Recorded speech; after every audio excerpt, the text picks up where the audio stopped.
ॐ भूर्भुवः स्वः सवितुर्वरेण्यं भर्गो देवस्य धीमहि धियो यो नः प्रचोदयात्। ॐ सद्गुरुचरणकमलेभ्यो नमः। वन्दे भगवतीं देवीं श्रीरामं च जगद्गुरुं पादपद्मे तयोः श्रुत्वा प्रणमामि मुहुर्मुहुः। परम पूज्य गुरुदेव परम वंदनीय माता जी के दिव्य संरक्षण में विराजमान ऑनलाइन दैनिक स्वाध्याय के आज के सत्र में आप सभी आत्मीय बंधुओं का बहुत बहुत स्वागत है। आज पितृ अमावस्या के पावन पर्व पर हम सभी पितर हमारे अदृश्य सहायक इस पुस्तक को पढ़ रहे हैं। साथियों, कल से नवरात्रि का शुभारंभ हो जाएगा, तो जहां तक हम लोग यह पुस्तक पढ़ चुके हैं वहीं तक इसकी चर्चा करेंगे।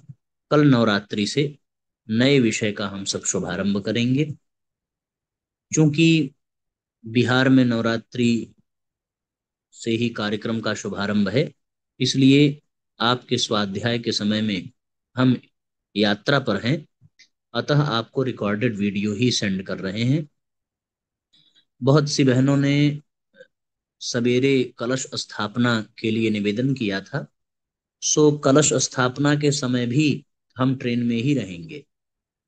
फिर भी आप सबके लिए हमने कलश स्थापना के पूरे कर्मकांड रिकॉर्ड कर लिए हैं और उसको ग्रुप में ऑडियो क्लिप के रूप में भेज दिया जाएगा।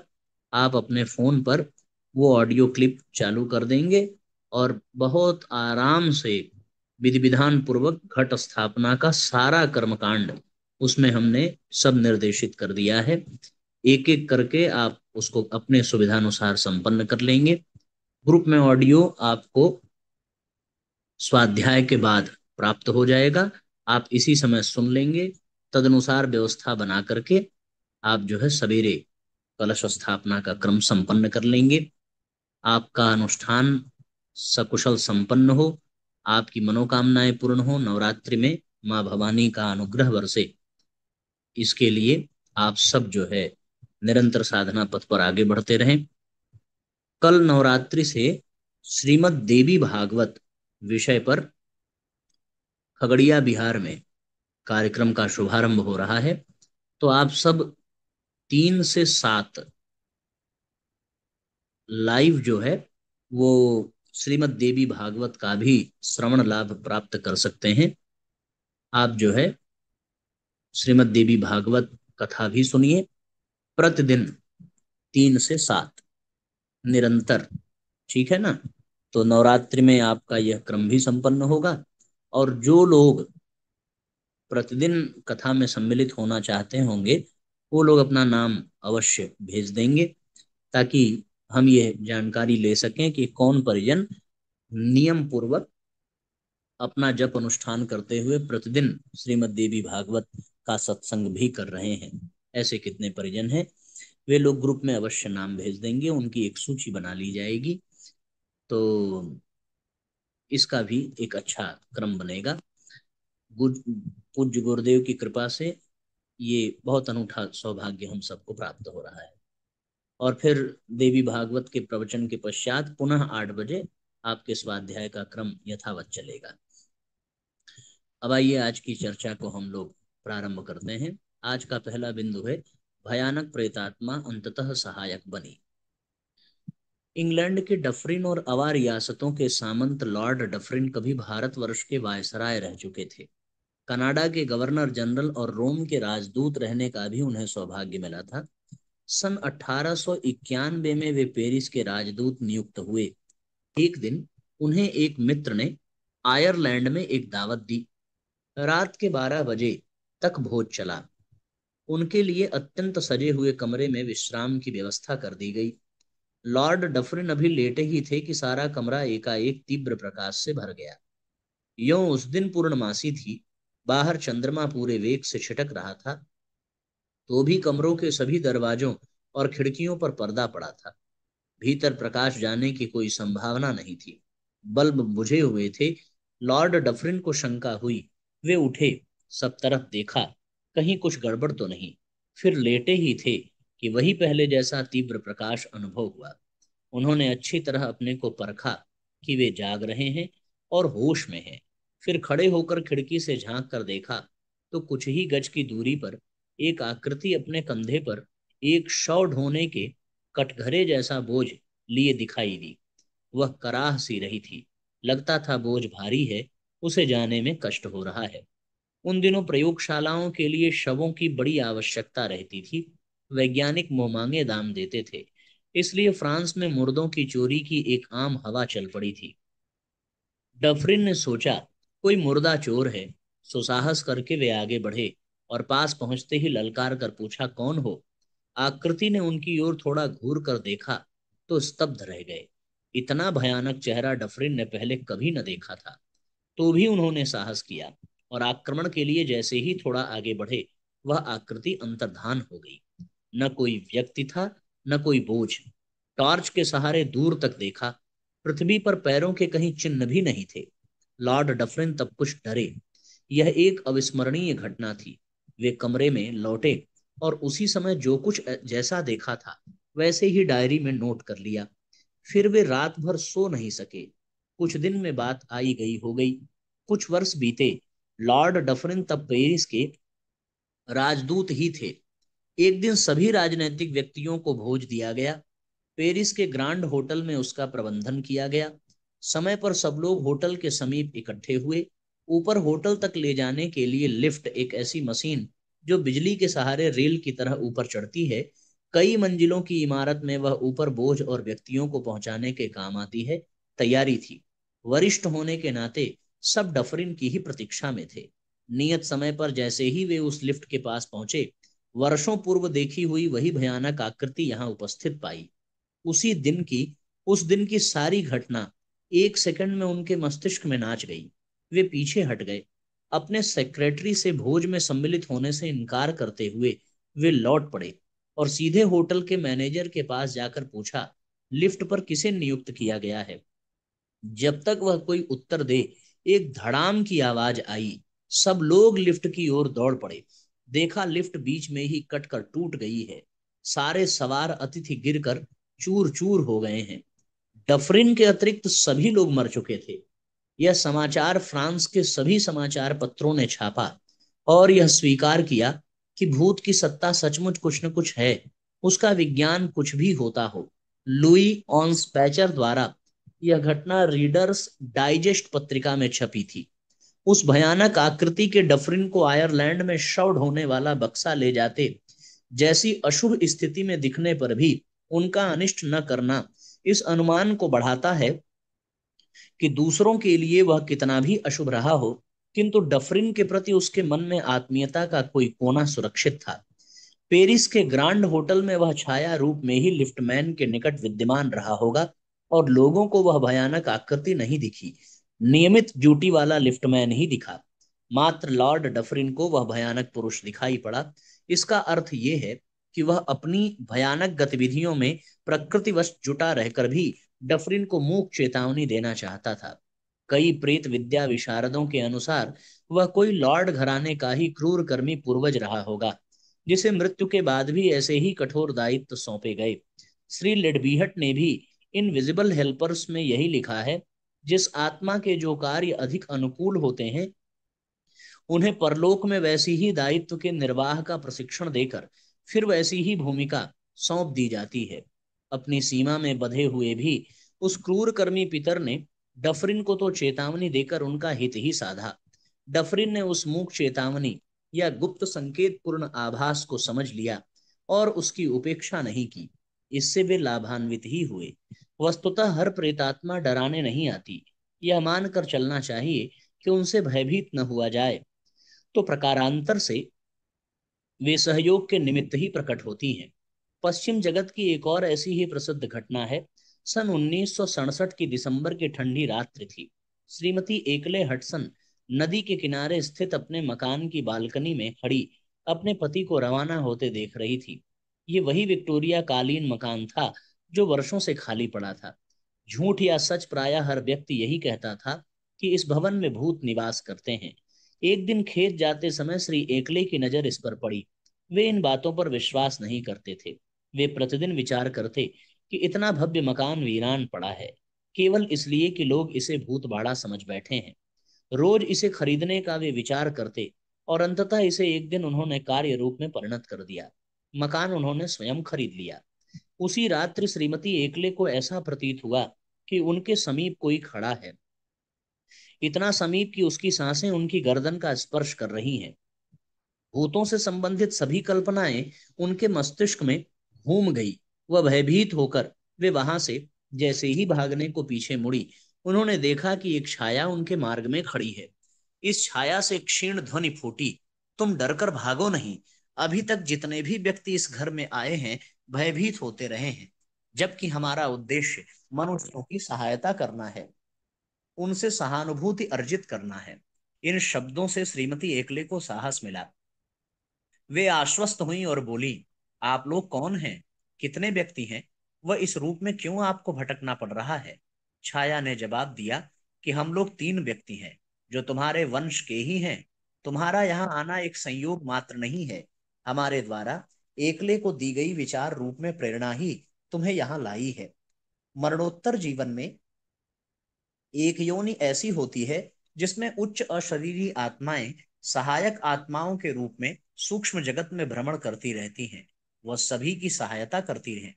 जब इस मकान को भूतहा ठहरा दिया गया तो हमने उचित समझा कि तुम्हें यहाँ बुलाया जाए। श्रीमती एकले काफी देर अब तक अपने वंशज पितर से बात करती रही। बात का विषय मोड़कर तथाकथित प्रेत ने हडसन नदी के दृश्य की सुंदरता की चर्चा आरंभ कर दी। वह श्रीमती एकले उसने उसे इतना दत्तचित्त हो देखने लगी कि उन्हें स्मरण ही नहीं रहा कि कब वह छाया वहां से चली गई।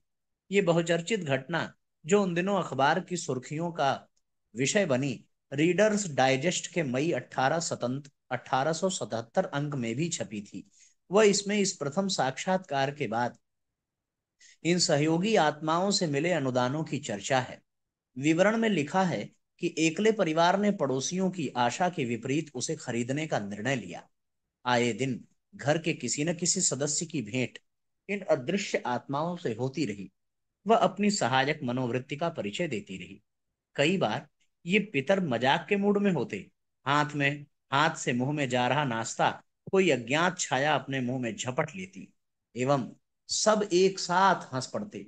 ऐसा प्रतीत होता कि इनको सीथिया से विशेष लगाव था, जो एकले की बड़ी पुत्री थी। यदि वो पढ़ाई है तो सवेरे नियत समय पर न उठती तो उसका बिस्तर जोरों से हिलने लगता। जब तक वह उठकर बैठ न जाती बिस्तर हिलता रहता। छुट्टियों में सीथिया ने सोते समय प्रार्थना की, कृपया मुझे देर तक सोते रहने देना। आत्माओं ने बात मान ली। वह काफी देर तक थकी हारी सीथिया सोती रही। सीथिया ने अक्सर एक राजसी वेशभूषा में घूम रही महिला की छाया को अपने कमरे में देखा। 1976 में सीथिया ने विवाह के बाद श्रीमती एकले ने कमरे में प्रवेश करते ही आवाज सुनी, हमारी ओर से भी सीथिया के लिए कुछ भेंट है, जो आशीर्वाद स्वरूप उसे दे देना। उन्होंने एक अलमारी खोली और उसमें एक नक्काशी किया चांदी के चम्मचों का जोड़ा पाया। सीथिया को पुत्र रत्न की प्राप्ति हुई तो औरों की भेंटों के साथ ही उन्हें अपने पीतरों से सोने की अंगूठी भी मिली। ये घटनाएं बताती हैं कि उदार और सहृदय व्यक्ति मरने के बाद भी अपने स्वभाव की इन विशेषताओं के अनुरूप औरों का हित साधन करते रहते हैं।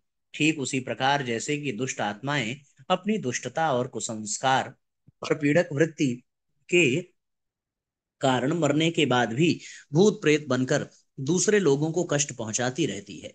उदार सहृदय और सद्भाव संपन्न आत्माओं को ही तत्वदर्शियों ने पितर और देव आत्माएं कहा है। उनका सहयोग और मार्गदर्शन हर कोई प्राप्त कर सकता है और वह इसके लिए आतुर तथा उत्सुक भी रहती हैं। अशरीरी आत्माओं से संबंध स्थापित करने और उनका सहयोग लेने, उन्हें अपना सहचर बनाने की विद्या भारत में पहले काफी प्रचलित रही है। आज भी इस विद्या के जानकार हैं, परंतु वे प्रकाश में नहीं आते। अपने को क्षमता से संपन्न विज्ञापित करने वालों में अधिकांश व्यक्ति इस विद्या के अस्तित्व का अनुचित ही लाभ उठाते हैं। सदाशयी उदार और परोपकारी वृत्ति के अशरीरी आत्माएं स्वयं उन व्यक्तियों का सहयोग करने के लिए प्रस्तुत रहती हैं जिनकी अंतः चेतना विकसित और परिष्कृत हो। वस्तुतः आत्मिकी इतनी सामर्थ्यवान है कि वह प्रत्यक्ष व परोक्ष दोनों लोकों में भावनात्मक सहयोग एवं क्रियान्वयन का मार्ग खोल सकती है। निश्चित ही इससे दोनों ही पक्ष लाभान्वित व संतुष्ट होंगे।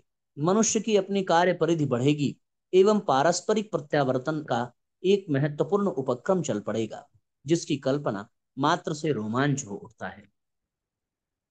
सोचिए साथियों, कितना आनंददायक विषय है।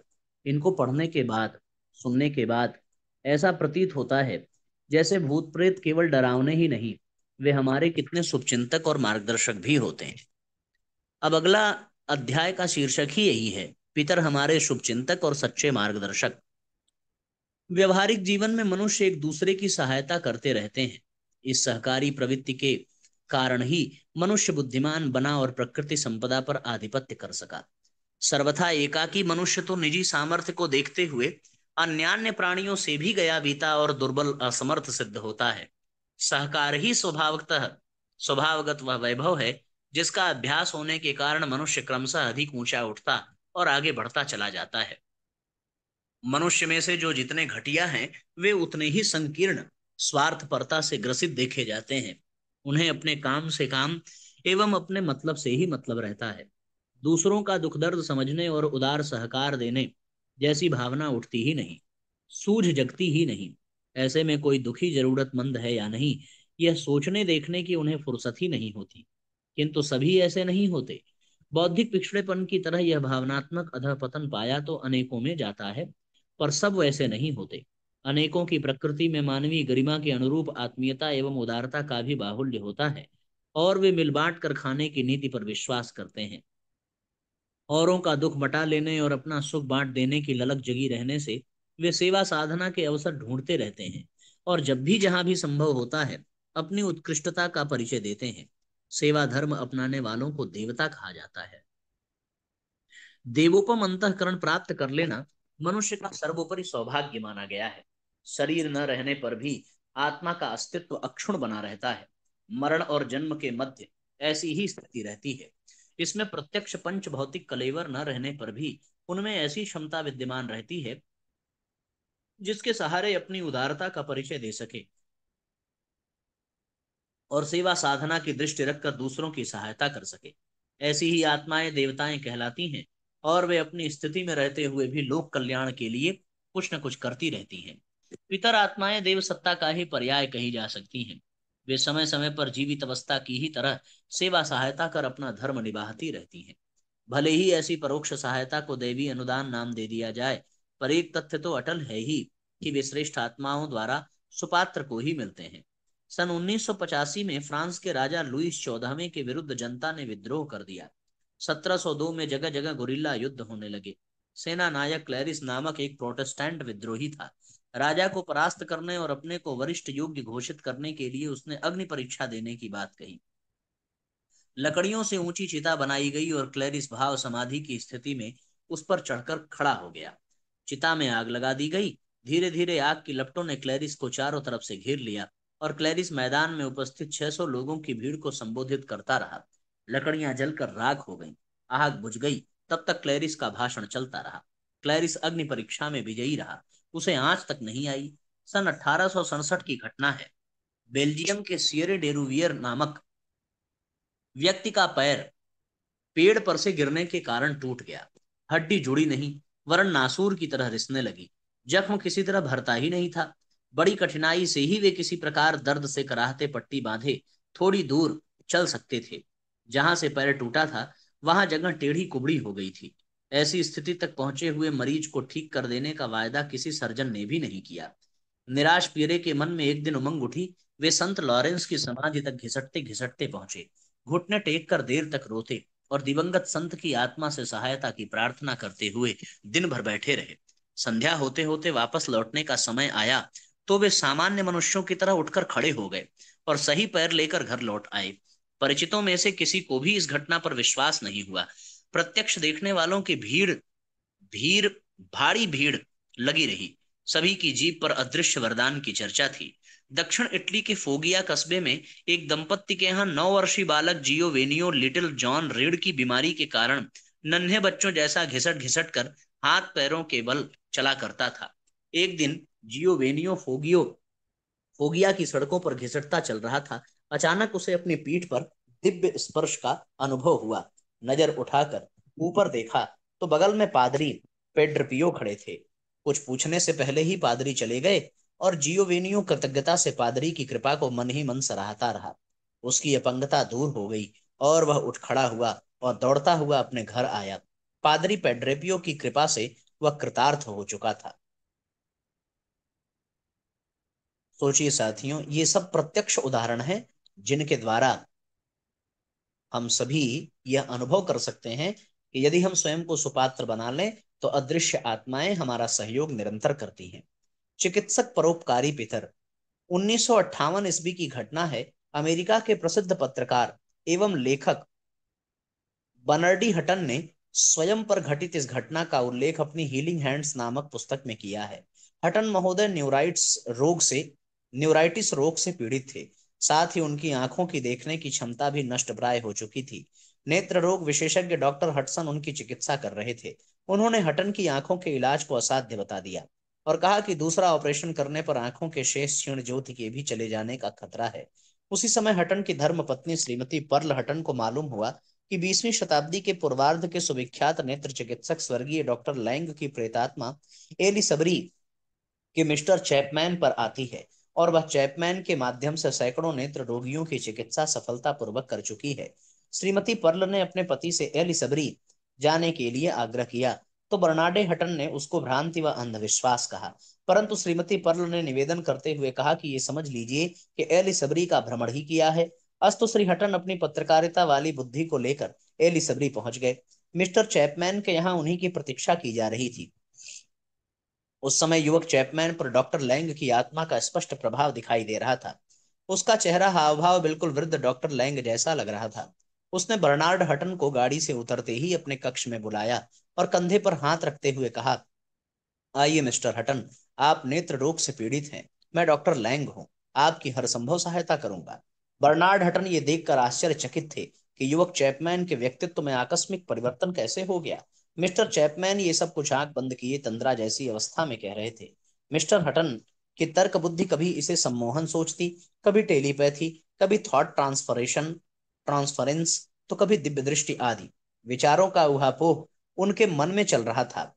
मिस्टर चैपमैन के माध्यम से डॉक्टर लैंग की मिस्टर हटन की कुर्सी के समीप पहुंचे और अपनी बंद आंखों को हटन की आंखों के पास जमा कर देखा और बोले, तुम्हें -18 नंबर का चश्मा लगता है। उस समय वास्तव में ही मिस्टर हटन को -18 नंबर का लेंस का चश्मा लगता था। बर्नार्ड हटन की आंखों को 2-3 बार उंगलियों से स्पर्श करके डॉक्टर लैंग ने बताया, युवक मिस्टर हटन, तुम्हारी आंखों का बचपन में जो ऑपरेशन हुआ था बिल्कुल ठीक था। हटन महोदय स्वयं भूल चुके थे कि कभी उनका ऑपरेशन हुआ था, परंतु तब याद आया कि 6 वर्ष की अवस्था में तत्कालीन प्रसिद्ध डॉक्टर ने उनकी आंखों का ऑपरेशन किया था। उस डॉक्टर की मृत्यु हो चुकी थी। मिस्टर हटन की आंखों को दोबारा उंगलियों से स्पर्श करके डॉक्टर लैंग ने कहा, तुम्हारी आंखों का लिम्फ ड्रेनेज सिस्टम ठीक से काम नहीं कर रहा है, ग्लाकोमा हो गया है। हटन की समझ में कुछ नहीं आ रहा था। वह तो स्वर्गीय डॉक्टर लैंग की जानकारी व प्रश्नों से ही हतप्रभ हो गए थे। इसके बाद डॉक्टर लैंग ने बताया कि जिस बीमारी के वायरस तुम्हें कष्ट दे रहे थे, वे तो तुम्हारे डॉक्टर के उपचार से नष्ट हो गए हैं, परंतु उसके स्थान पर प्रतिक्रिया स्वरूप नई भयंकर बीमारी हो गई है। हिपेटाइटिस वायरस के आक्रमण के कारण तुम्हारे लीवर को क्षति पहुंच रही है और कष्ट बढ़ रहा है। तुम्हारी पूरी शक्ति क्षीण हुई जा रही है। मिस्टर हटन महोदय को डॉक्टर लैंग की बातें रोग की व्याख्या एक पहेली सी लग रही थी। उनकी पत्रकार बुद्धि को कुछ कहते नहीं बन पड़ रहा था। अंत में डॉक्टर लैंग ने कहा, मिस्टर हटन, मैं तुम्हारी आंखों का एक ऑपरेशन करूंगा जिसमें तुम्हें कोई कष्ट नहीं होगा, क्योंकि यह ऑपरेशन सूक्ष्म शरीर का होगा, स्थूल का नहीं। तुम हमारी बातें और उपकरणों का प्रयोग अनुभव करोगे, पर देख नहीं सकोगे। मेरे अन्य सहायक भी प्रेतात्माएं हैं। इतना कहकर इतना कहकर डॉक्टर लैंग ने अपना काम कर दिया। मिस्टर हटन उनकी उंगलियों को चलते ऑपरेशन के उपकरणों को इधर उधर प्रयोग करते हुए अनुभव कर रहे थे। डॉक्टर लैंग बीच में बोलते जा रहे थे, मैं तुम्हारे सूक्ष्म शरीर को स्थूल शरीर से थोड़ा अलग कर रहा हूँ, फ्लूइड की जांच कर रहा हूँ, क्रिस्टल लेंस, रेटिना आदि आदि। कुछ मिनट बाद उन्होंने कहा, अब ऑपरेशन पूरा हो गया। तुम्हारे सीलियर मसल्स अत्यंत कड़े हो गए थे। इसके पश्चात डॉक्टर लैंग ने अपने सहायकों से कहा, यदि हेपेटाइटिस का उपचार न किया गया तो यह ऑपरेशन अधिक लाभदायक न होगा। डॉक्टर लैंग ने एक बार पुनः आंखें बंद की। उसी मुद्रा में हटन के शरीर पर हाथ फेरा। बर्नार्ड हटन को लगातार महसूस हो रहा था जैसे उनके मूर्छित शरीर पर स्पर्श किया जा रहा है। ऑपरेशन पूरा करने के बाद डॉक्टर लैंग ने हाथ के सहारे से मिस्टर हटन को उठाकर बैठा दिया। उस समय उनको काफी कमजोरी अनुभव हो रही थी। तभी एक नर्स मिस मार्गरेट आई और उसने हाथ का सहारा देकर हटन महोदय को खड़ा कर दिया। चलते समय डॉक्टर लैंग ने कहा, मिस्टर हटन, मैं आपकी बराबर सहायता करता रहूंगा और अपने सूक्ष्म शरीर से ऑपरेशन भी करता रहूंगा। आपकी नेत्र ज्योति पुनः वापस आ जाएगी और आपका जीवन सुखमय बीतेगा, ऐसी मुझे पूरी आशा है।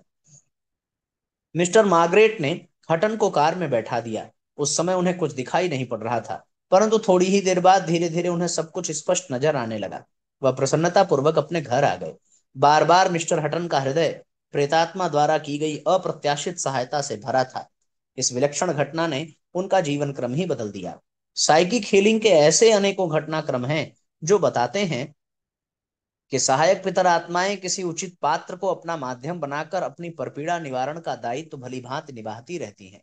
ब्राजील के एक ऐसे ही चिकित्सक एरिगो का वृत्तांत तो बहुचर्चित है, जिसकी सहायता से किसी जर्मन चिकित्सक की प्रेतात्मा शल्य चिकित्सा करती थी। फिलीपींस में भी ऐसे अनेकों साइकिक हीलर हैं जिनके माध्यम से मरणोत्तर अवस्था में भी मृतात्माएं सतत चिकित्सा में निरत रहती हैं। ऐसे साथियों अनेकों उदाहरण हैं। फिलीपीन के ही एक सुप्रसिद्ध चिकित्सक थे टोनी एपगोवा। उनकी चिकित्सा प्रणाली इस युग के चिकित्सा शास्त्रियों को अचरज में डालती थी। वे उसे देखने जाते थे, उसकी प्रणाली देखते तो चकित रह जाते, पर समझ नहीं पाते कि इसका कारण क्या है और ये सब कैसे संभव होता है। 37 वर्षीय टोनी चिकित्सा व्यवसाय करता था। मुख्य रूप से शल्य चिकित्सक था। ट्यूमर, कैंसर, मोतियाबिंद के ऑपरेशन करता और विकृत मादा शरीर में से निकालकर बाहर रख देता। उसके पास न चाकू था, न कैंची, न सुई, फिर भी ऑपरेशन करते रहना एक अद्भुत काम है जो जादू जैसा प्रतीत होता। टोनी का अभी पिछले दिनों स्वर्गवास हो गया, पर वह आजीवन बहुचर्चित रहा। टोनी क्लेजन के कुवाओं इलाके में 2 मंजिले मकान में रहता था। ऊपर अपने परिवार सहित खुद रहता, नीचे उसका अस्पताल था। विभिन्न रोगों से ग्रस्त ऑपरेशन योग्य रोगी ही उसके पास आते थे।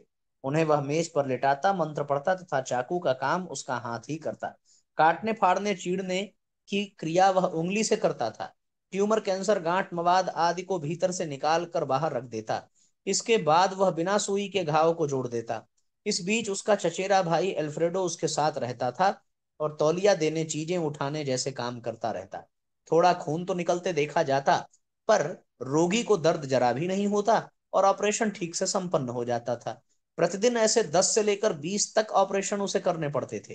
अनेकों असाध्य रोगी उसने ठीक किए। रोगियों की प्रशंसकों की भीड़ उसे घेरे रहती थी। पहले वह फिलीपीन की राजधानी मनीला में रहता था। ख्याति के साथ साथ भीड़ बढ़ी तो उसने वह स्थान छोड़ दिया। नई जगह में उसने नाम का बोर्ड आदि कुछ नहीं लगाया, तो भी लोगों ने वहां का पता लगा लिया और रोगी वहां भी पहुंचते रहे। जो आधुनिक ऑपरेशनों से संभव है वह कर देने का दावा भी टोनी करता था। उसकी चिकित्सा विधि देखने डॉक्टर वैज्ञानिक आते और सारे क्रियाकृत्य की फोटो फिल्म ले जाते, पर इस निष्कर्ष पर कभी नहीं पहुंच पाए कि यह असंभव दिखने वाली बात होती कैसे है। टोनी एक गोवा अपने इस कार्य का श्रेय किसी देवता को देता था। कहता था उसका अद्भुत रक्षक जो कराता है वही वह करता है। ऑपरेशनों में वही उसके साथ रहता है और सहायता करता है। इसके अतिरिक्त उस देवता के बारे में वह कुछ अधिक नहीं बताता। अंत तक ये रहस्य उसके साथ रहा। मियामी फ्लोरिडा के वेल्क पैरा साइकोलॉजी रिसर्च फाउंडेशन के एक प्रतिनिधि वहां गए। यह सब देखा, क्रियाकलाप के फोटो भी लाए, पर निष्कर्ष पर न पहुंच सके कि ये सब कैसे और क्यों संभव होता है। वस्तुतः अदृश्य रूप में सहायक भूमिका निभाना पितर आत्माओं का स्वभाव है। अपना माध्यम किसी को भी बनाकर अपनी सदाशयता का वो परिचय देती रहती हैं। सहायता के कई माध्यम, ये साथियों हम लोग जो है अब आगे पढ़ेंगे। आज के लिए इतना ही है। गायत्री मंत्र हमारे साथ साथ बोले। ओम भूर्भुवः स्वः तत्सवितुर्वरेण्यं भर्गो देवस्य धीमहि धियो यो नः प्रचोदयात्। सभी आत्मीय बंधुओं को बहुत बहुत प्रणाम। सबका बहुत बहुत मंगल हो साथियों। अब कल हम लोग ठीक समय पर मिलेंगे। आपको थोड़ी देर में ऑडियो क्लिप मिल जाएगा। आप अपने घर में ही कलश स्थापना का क्रम इसको सुन करके निस्संदेह संपन्न कर सकते हैं। ये आपकी सुविधा के लिए है। सबको प्रणाम, सबका मंगल हो। पुनः नवरात्रि, आश्विन नवरात्रि की बहुत बहुत मंगल कामना आप सबको। जय राम जी की शुभ रात्रि।